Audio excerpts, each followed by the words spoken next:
That brings us perfectly into the Roux-en-Y gastric bypass session, which is starting now.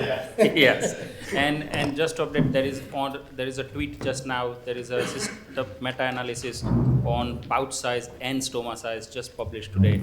Thanks, Kamal, again. So you guys can look at it. And thank you, everyone, again. Thank you, the chair, Amit Patel, Marco Adamo, Harris, Bruno, and Sanjay. And it's a pleasure now to continue this session, as Marco rightly said, into the Roux-en-Y gastric bypass session. And warm welcome to Mr. Roger Ackroyd, Mr. Sean Woodcock, and Mr. Alvin Kota. And while they are setting it up, I would request the speakers to please stick to the time. We are already an hour late, so we need to obviously catch up. And I would like to invite Chandra Shepherd for his first talk. Just take it in turns introducing the speakers.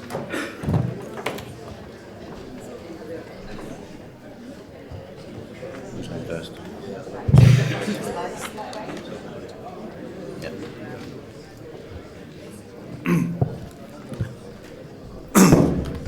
All right, can you hear me all right? That's good. Right, so the next session, Roux-en-Y gastric bypasses. So our first presentation is by Mr. Cheruvu, who's everybody's friend in the UK, and he is presenting the ideal Roux-en-Y gastric bypass, 15 minutes, and we're keeping to time. Thank you, Sanjay, for the invitation. I consider it a proud privilege and honored to be here with all the excellent faculty from around the world, especially the LIBSS team, whom we've known for a long time. I work in these two hospitals, the 1,000-bed teaching hospital in Stoke and the other is the Stafford. It's a 400 hospital. We do bariatric surgery in both the places. Roux-en gastric bypass has been there for over 50 years. You all know, Mason did the Roux once initially, and Griffin modified it with the Roux as we do now. And we all know that the excess weight loss has been between 50 and 70% for 2 years and even longer from the studies. And that's one of the reasons possibly why it has took the test of time, while several have come and gone. Although the reason why we talk today is about the limb lengths because of the problem in pharmacology. Now, the LIBSS global registry was published in Professor Tori's meeting in Madrid recently, and it had 833,000 patients, of which a third of them were gastric bypass. So still continues to be a major player in the bariatric world, and obviously, being there a longer time, we could see more problems emerging too. Weight loss occurs in the first 1 or 2 years after gastric bypass, and even after 5 years, there's a significant weight loss noted in good studies. And for the sake of AHPs here, I must admit, Sanjay, fantastic to have 81 AHPs, which is what we see in bombs normally. Well done. Now, we talk about the alimentary limb, from the pouch to the anastomosis, and this is the biliary limb, which are the biliary pancreatic limb, which is excluded from the main food passage, and the common channel. These are the three things we'll be referring to as the alimentary limb, BP limb, and common channel for the next 10-15 minutes. Why do we discuss about limb lengths in general after bypass? The problem is the weight regain. It occurs of all bariatric procedures, and the magnitude of weight loss is maximum at 1 to 2 years at 60% or more. However, by 10 years, there's a significant weight regain in 10 to 20% of patients, and in most patients regain some amount of weight. Hence, there's always a urge from surgeons to improve the procedure to see what contributes to that and what can be done to improve the results. We do not seem to know the exact mechanism of weight loss, whether it's the proximal, the incretin technique mechanism, or the distal GLP-1 mechanism, and still the jury is out on this.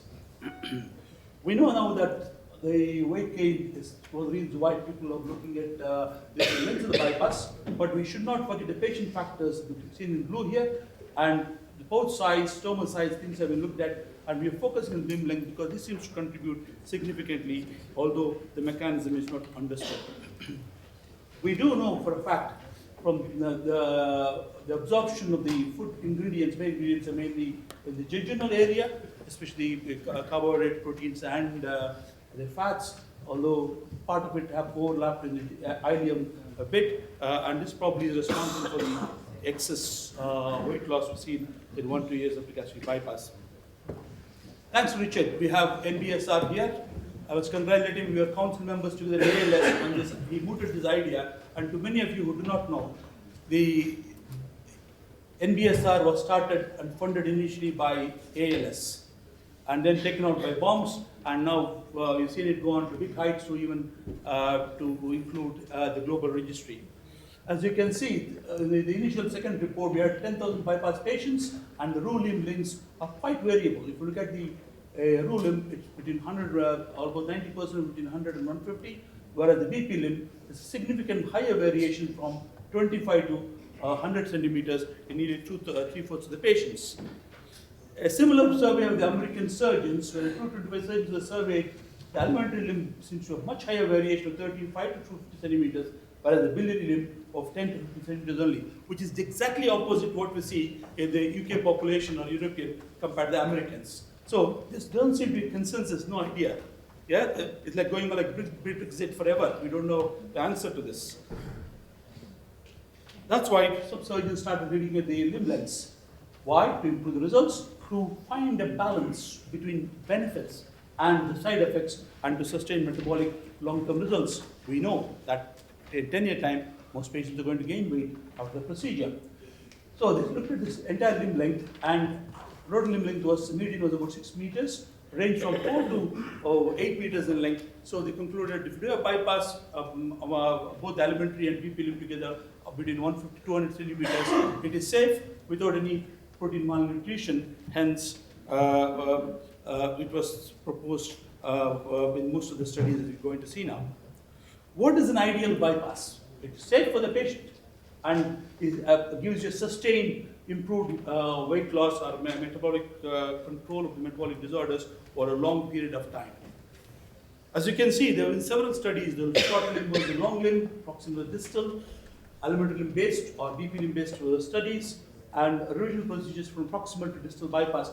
This slide is quite complicated and quite complex, so it's easy to break it down and look at them individually.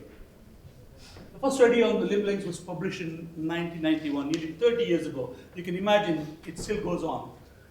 Rollin first had the level 1 study, randomized 45 patients into small limb gastric bypass, 15 and 25 BPL alimentary limbs, and doubled the lengths with 30 and 150 centimeters. And at the end of 2 to 3 years follow-up, he realized, he showed that superior weight loss was seen in the long limb group, and he concluded lengthening the limbs was useful and beneficial for sustained weight loss. Then we have McLean in 2001. He looked at 242 patients, and they had short limb bypass between 10 BP limb and 40 centimeter alimentary limb, and then had extended limb bypass with the long limbs of 100 centimeters of BP and alimentary limbs together.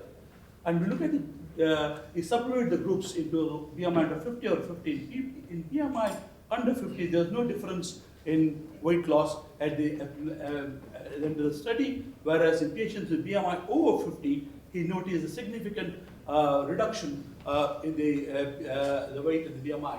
So he concluded that in super obese patients, the extending the limbs is beneficial. So that's where we are at that stage. Later, Feng looked particularly at patients with BMI under 50. He did a standard bypass of 50 to 100 centimeters alimentary limb and extended limbs of 100 and 150 centimeters. And at the end of 6 months, although he noticed a significant weight advantage in the long limbs, by the end of 2 to 3 years, at the end of the first year, there was no difference at all. Although the slight trend more in the long limb group. So he concluded that in patients with BMI under 50, there's no difference, and he agreed with the other studies. Now, looking at the randomized control trials, fortunately we have a few of them. Choban, he looked at patients with short limb, 30 and 25, 30 BP and alimentary limbs, standard limbs, and extended limbs. You can see that he standardized the BP limb that kept constant throughout. However, he doubled the alimentary limb 70 to 150, standard limb 150 to 250. And when he looked at it at 18 months' time, the patients with extended limb seem to have had, patients with the BMI of 50 seem to have had a better weight loss of over 50%. However, this disappeared by 24 to 36 months, and he concluded that there's no difference in weight loss or BMI in this group by extending the elementary limb in this group in his study. Later, another randomized study by INEBNET, he looked at basically a BMI patient, the BMI of 50. He had a standard bypass of 50 to 100 centimeters and an extended limb of 100 to 150 centimeters, and he noticed no difference in weight loss at the end of 1 year, and he concluded that in patients with a BMI of 50, that there's no difference in the benefits in lengthening the limbs, and the standard bypass is good enough.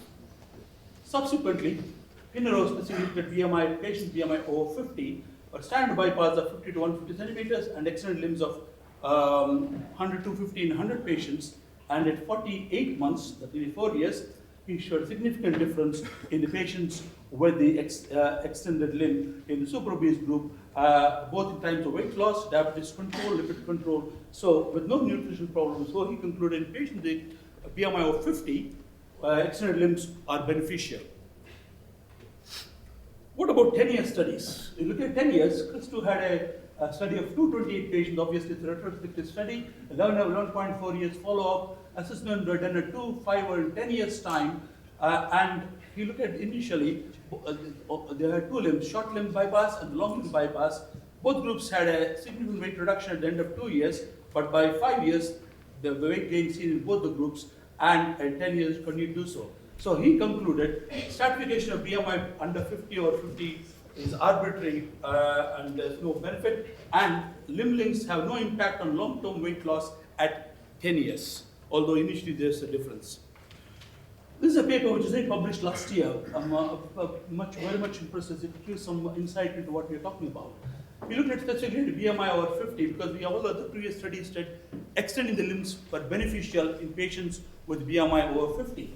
So we looked at 50, 60, and he had about 130 patients in standard limb bypass, 50 BP and 100 element limb, and the distal bypass where the BP limb was 50, unmeasured full long elementary length, and a common channel of 150 centimeters.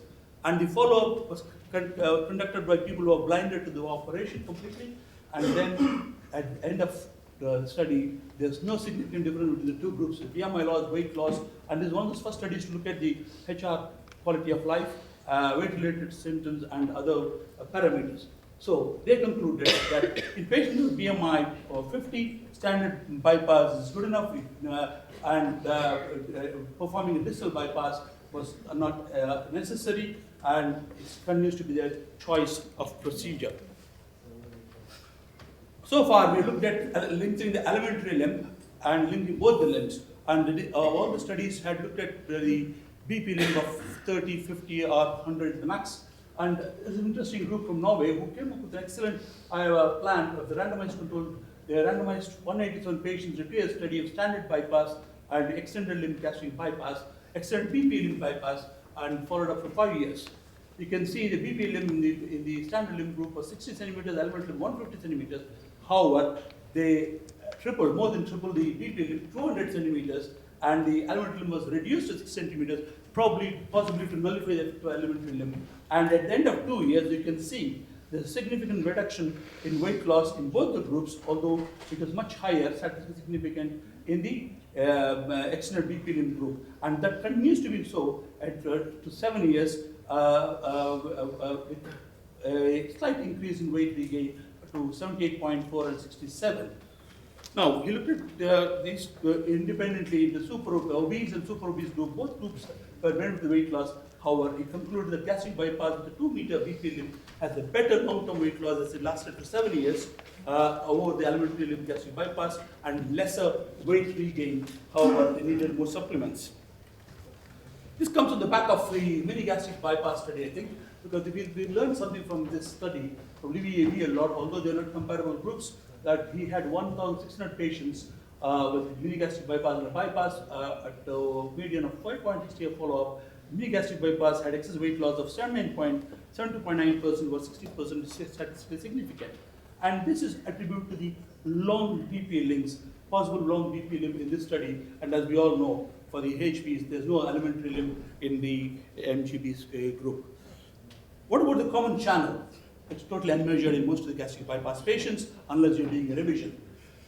It's similar to BPD. Schumann published his results in 1997, where a common channel of 1 to 1.2 meters was studied, and Browning did a 75 meter common channel, and both the studies had significant protein and malnutrition, and some of them have been reversed because the comorbidity, because the malabsorption. So results were less satisfactory, and this is given up.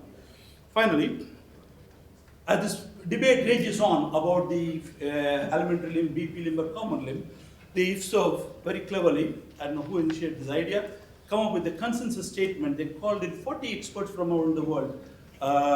Says there's no evidence, let's take the expert opinion and work on this. And they have got them together for 3 days and worked around the standardization of the procedure. And what they come up, the study so far is, the length of the Roux limb should be between 50 to 150 centimeters. The length of the biliary pancreas should be between 50 to 150 centimeters. However, the rider is the length of the elementary limb and BP limb together should be around less than 200 centimeters. And this is to keep in length of the total length of the small bowel. And in conclusion, ladies and gentlemen, learning from these results, 150 to 200 centimeters approximately for gastric bypass seems to be beneficial. We have to accept weight gain will occur in some patients. Elementary limb, very elementary limb does not seem to have any role. Very longer, we had only one study, the longer BP limb with gastric bypass, seems to be some payout, but more results are needed. And there's limited knowledge of the length of the common channel, as we don't measure it, to achieve the best weight loss. Thank you very much.